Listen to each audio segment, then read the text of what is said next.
Hey pals, Peeps here. Thanks for dropping in today. Spring has sprung.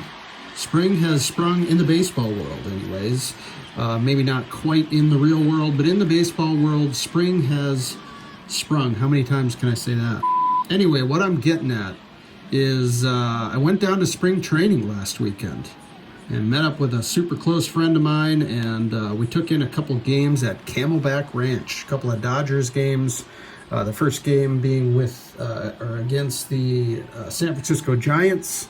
That was last Saturday, and the next day we went to Camelback again, and we saw the White Sox take on the Dodgers. Saw a couple of at-bats from Ohtani, and we saw Freddie Freeman hit home runs on both days, and it was great. It was beautiful, and I'd never been to the Arizona spring training before, and so this was super cool. And in the spirit of it all, my buddy and I felt like we needed to rip some Series 1, and we found some pretty easily and ripped some Series 1. So I've got a little stack of what I came back with on the Series 1 front. And then I've got, in the spirit of spring coming and in the real world, I've got to do some cleaning around here. So we're going to do some housekeeping with the little stack that's been on my desk for a long time. We might call this housekeeping. I think this will be episode 3. All right, let's start off with this stack of Topps Series 1. What this is, I mean, this isn't everything, of course. We opened a couple of blasters and maybe 2 hanger boxes each, and ended up with almost a complete set of Series 1. A lot of base cards, of course. But anyway, I thought I'd grab these anyways. These are sort of the ones that interested me most. And here, I'll just go through these quickly. Landed this Pete Crow Armstrong Future Stars in gold, of course, numbered to the year 2025. Pete Crow Armstrong. I thought I'd set this aside. This might end up in a Cub Pals mail at some point. This was a parallel I was unfamiliar with, so I thought I'd pull this out. This is like a, kind of sparkly foil, and it's Bryce Harper. Of course, you can see that. This, I'd call this a new. It is a new foil for this year's Topps, but it does remind me. It sort of harkens back to some of the foils from like 10 or 11, 12 years ago in the Topps sets. Anyway, Bryce Harper got card number 250 this year. But that one was pretty shiny. Again, that'll probably make it to a pal. And then I pulled aside all of the 35 years Topps, which harkens back to the 1990 Topps set. And it's a combination of veterans and current players. And when I dug into this, because I generally hang on to these 35 years Topps, so I've got a few from each year going back to 2018 when they started this. I generally hang on to a few. In this case, I ended up with about a dozen here. And, I thought to myself, well, what would it take to try to put this set together? This is a 100-card set. So I'm not sure I'm going to go after that. Maybe slowly, I don't know, but I do love them. We'll just flip through some of these. We got the Robin Yount, Bo Jackson. That's a really nice one. The color on these, I'm a big fan of pop art and the sort of language of pop art. So the 1990 Topps set is certainly one of my favorites. Now, if I were to go back to the most meaningful 80s set, well, this is 90, but the most meaningful sort of nostalgic set for me would be 1982. But back in 2018, when they started this, they started with 1983. And I don't know if there's rhyme or reason to that. Maybe you all know. If you do know anything about how or why this started or why they chose to start with 1983? I'd love to know. Anyway, Ryan Sandberg, Tony Gwynn. You got the Nolan Ryan here in the Astros uniform. That's cool. Will of the Thrill, which I've showed before. I just had this in the same pile. This came out of that hanger box that I opened on the channel. Luis Robert, who we walked right past at spring training when we visited the first day last Friday, or 2 Fridays ago when this airs. Schwarby, Clayton Kershaw, Brooks Lee. This is a rookie insert. Andrew McCutchen in this awesome City Connect jersey. I love that Pittsburgh City Connect jersey. And Mookie Betts, which is very cool. So it's a 100 card insert set for 35 years tops. I don't know if that's typical. I've never actually looked into it until this year. Last but not least, this was kind of the hit, if you will, of the whole weekend, at least that I pulled, and this is a sort of a green foil. It's got the palm trees. The rookie cup for Paul Skeens. And this one is numbered to just 99. Now, I started looking into this, and there's like, I don't know, at least 3 or maybe 4 green foils to 99 that are all different, but all green, which is, you know, a little much. You know, they've kind of gone parallel crazy this year, but nonetheless, this is a nice looking card, and it is Paul Skeens, you know, one of the hottest players in the hobby at the moment. Put Paul over here. And next up, I will try to get through this quickly as well. This is just a stack of pickups that I made over the last, I don't know, 4 or 5 months, and I just haven't shown them on the channel, and they're ones that I thought would be nice to show on the channel. A couple here, these two. This is a 78 McCovey.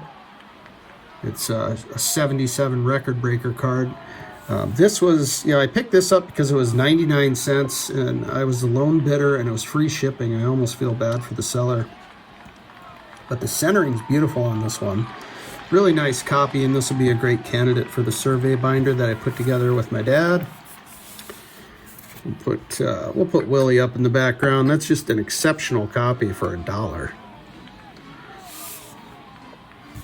And this one was a total beater, but it was also had for $1. This is this is 77. This is that, or is it 76? 76 Sporting News Teddy Ball game. Kind of a perfect candidate for the survey binder. We'll see. So those two will be headed over to my folks' place, and me and my dad will take a look and see if they make the cut. Here's another 99 center. At first glance, this just looks like the 1990 Topps Rickey Henderson, but alas, it is the OPC. As you can see down here, when you flip it over, the card stock is slightly different on the back as well, but this is Rickey Henderson's sort of penultimate season. He got the MVP, and you know, he won the World Series in '89. So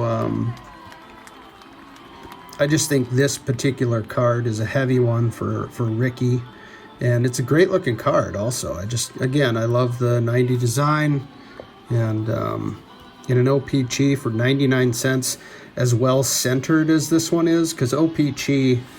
I mean, I don't want to say always, but generally is a lot tougher when it comes to centering. This one looked great, and I was a lone bidder. Here we got the ComC. Got a ComC pickup here. This must have come out of the ComC box. And this is going to be the 59. We'll do the ComC Crumple, the classic ComC Crumple. The 59 Fleer. This is out of that Ted Williams set that Fleer put out in 1959. He had his own set, 80 cards in the set, I believe.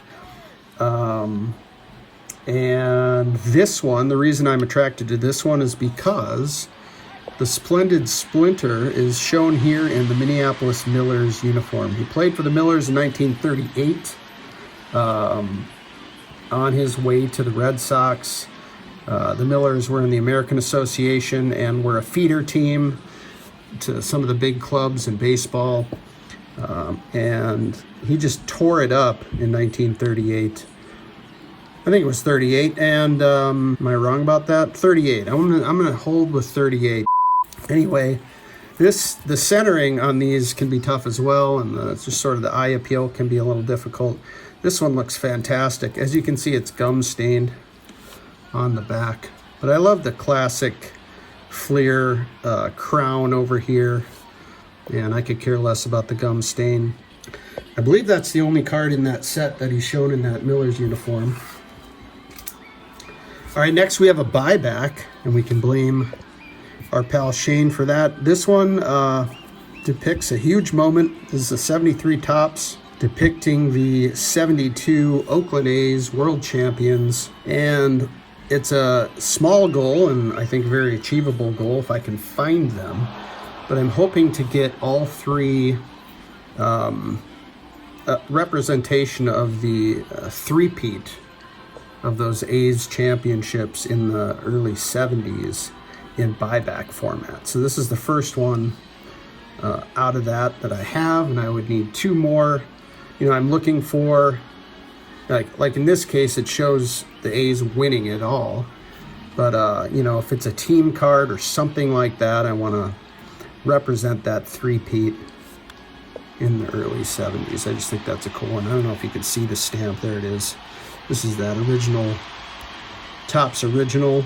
I don't know if this was 2016, the buyback program, 2014 or 16 or 15, somewhere in there. Here's one that I had been looking for a really long time, and I finally found a copy that I'm happy with, and I'll probably look for another one that I'm even more happy with. But here it is, the 84 Topps Traded Willie Hernandez. Now, why do I care about this so much? Well, Willie Hernandez had a season for the ages in 1984. Won the Cy Young, won the MVP, and won the World Series. That's a triple trio deluxe hardware situation, and those are the kind of seasons I like to go after. And this is, like I said, 84 Topps Traded. And this thing is a when it comes to centering. What a year. Tough to beat. And I finally found a copy of this one. This is the 2024 Ohtani Stands Alone as he broke the Japanese-born home run record. Just picked this up. It's the gold, numbered to 2024, as per usual. I've got a row. I'm trying to do a 3-card row in my Z Folio of this card, and the gold will be one parallel that'll be in there. All right, next we have a 1964 Topps buyback, another buyback. This is the Bill Bruton. Of course, Bill Bruton was a bridge player, and this will go nicely into the bridge box. Nice long career in the majors, and this is a particularly nice looking card, and especially with that buyback stamp there. Here's the back. Pretty sharp copy. Pretty nice eye appeal there for Bill. All right, next we have one for the Retired Stars binder that I'm putting together. This is the Buck Leonard from Prism. I think this is 2023 Prism or 2022 Prism. 23 Prism. Anyway, this is the blue. These are numbered to 149. There's a lot of parallels of these cards, but this came to my door for $1.49. It's numbered to 149 and it came to my door for $1.49. So tough to beat there, and it'll have a nice spot. I have a 3-card row once again going in the Retired Stars binder for this specific card. All right, the last 3 are parallels of a card that I've been collecting from 2024, and that is the Josh Gibson all-time batting average leader card. I've talked about this card a little bit before, collecting the parallels. I got the vintage stock as well as some others that I'm going to get a whole page, a page of 9 in my Retired Stars binder of these. This is the purple. This kind of looks like that Bryce Harper I showed you, but this is purple. This one is numbered, I can't remember to what, $7.99. So not scarce by any means, and this came to my door for, it was under $5. I want to say like $3 or $4, $4 maybe. I just love what this card represents, and I just think it's kind of a really important card. Josh Gibson's first flagship card. We'll put these, I've got 3 of the same, they'll look pretty good together, I think. So the purple there, I picked up the sapphire. This is even less, it's just a few bucks, maybe $3 I want to say. And that blue sapphire is something else, isn't it? And after a long wait, I finally landed the Topps Black. Now, I don't know if this one will make it into the binder or if it's just going to, I might end up getting this graded. It does look pretty good, especially for a black. There's little to no chipping at all on this one, and I might end up subbing this one, but or even just putting it in a mag. Numbered to 74, and there you have it, the Topps Black. The numbering on the blacks is interesting because they kind of flubbed it, Topps did. 2024 blacks should have all been numbered to 73, but in update, for whatever reason, they fumbled and numbered them to 74. And of course, Topps Black is coming back, even though it wasn't in Series 1. Supposedly it is coming back in Series 2. And it's interesting, it'll be interesting to figure out, are they going to number those to 74 to sort of catch up for the mistake? Or are they going to somehow number it to 75? I would think it needs to be 74 because it's supposed to be the anniversary year of the first Topps set. So increasing by 1 number every year. But I digress. That's all I got today. I hope you enjoyed, and we'll see you next time. Thanks for coming by, everybody. Take care.